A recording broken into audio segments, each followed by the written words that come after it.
قرآن مجید کې الله رب العزت فرمایي ان بطش ربک لشدید. الله فرمایي زما گریپ زما نیول دا ډېر سخت دي.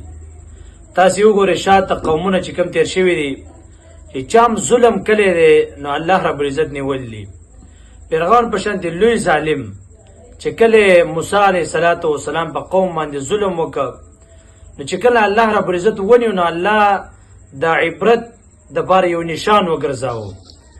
دقه رنګې په دې وخت کې هم چې څوک ظلم وکړي نو الله رب العزت یې نیسي.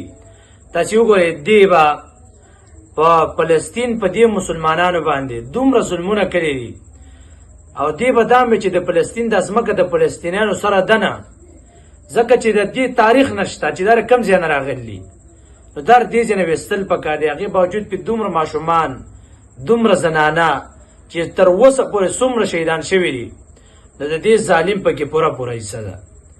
دې وجې نه په دې دور کې چې مسلمان دی په بې حیثیت مسلمان هغه د دې په مردارۍ باندې د دې په دې مرګ باندې دا خوشحاله دی.